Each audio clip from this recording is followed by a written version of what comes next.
While the U.S. and the world are rocked by the sins of Wall Street, federal authorities who might have blown the whistle on another financial scandal in Spokane, Washington, simply closed their eyes. In September 2008, the U.S. Department of Justice completed a year-long investigation into alleged criminal violations at a glitzy downtown shopping mall redeveloped with public funds. If the powerful Coles family hadn't owned the mall, the use of public money would have been highly unlikely. One of America's most influential publishing dynasties, the Coleses have controlled Spokane's media for more than a century. They own television and radio stations. They publish the daily paper. And their political clout includes ties to the New York Times. They own prime real estate in the core of downtown. But the wealthy Coleses didn't want to use their own money to renovate their mall. So they got public officials to conspire in a complicated scheme.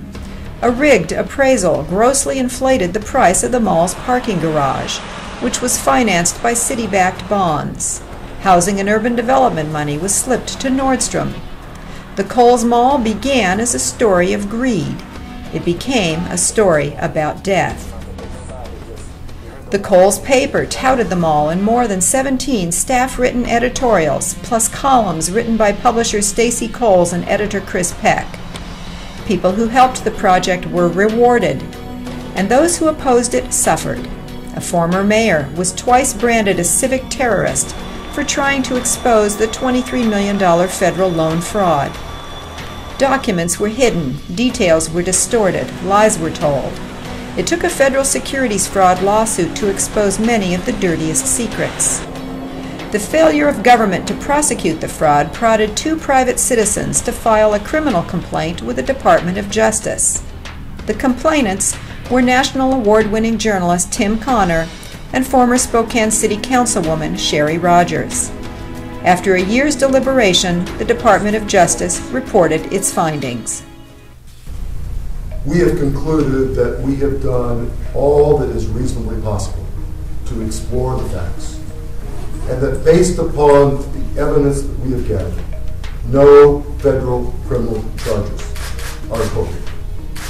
What I can say with confidence is that there was no evidence that came to our attention that suggested that any particular individual or any group of individuals acted with an intent to deceive. And I was extremely surprised to hear him say with such vehemence he saw absolutely no evidence of an intent to deceive, because that is completely inconsistent with the conclusions that I drew. The simplest explanation for why I consider the Justice Department investigation to be a whitewash concerns how they handled the IRS report. It was very important to Mrs. Rogers and I that the Justice Department squarely addressed the evidence that was mounted in the report. They weren't willing to refute anything that was in the IRS report. To me, it left what I will always consider a permanent dark cloud over that investigation. I can't think of any good reason why, during what I understand was a year-long investigation, the investigators would not have interviewed or at least contacted the city's initial RPS special counsel. I think the financial fraud was clearly exposed in the federal securities case and the IRS investigation, but it doesn't surprise me that the Department of Justice did a whitewash because they were investigating one of their own.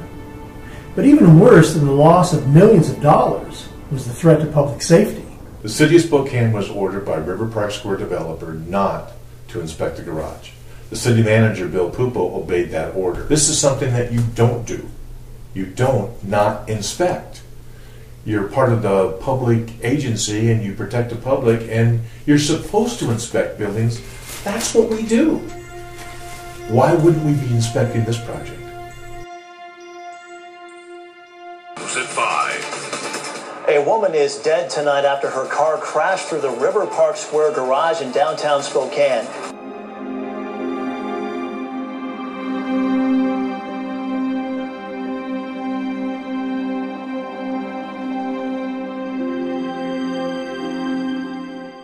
When I looked at the Savage case, It was preventable. As a matter of fact, it was one of the most blatant disregards for the public that I've ever seen in my career. Just seeing how easily the accident occurred and how effortlessly the barrier fell, I think that's what was the most shocking. I just wish I could have been there.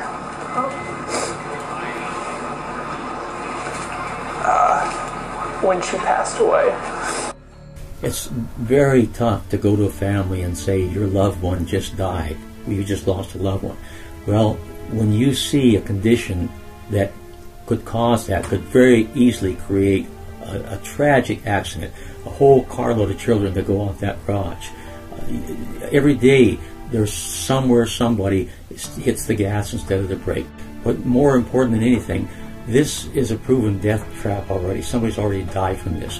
The fix they made for this, they put plates of steel in between each barrier. I can't even call them a barrier because they're not constructed as a barrier. And what they've done, they've drilled into deteriorating concrete.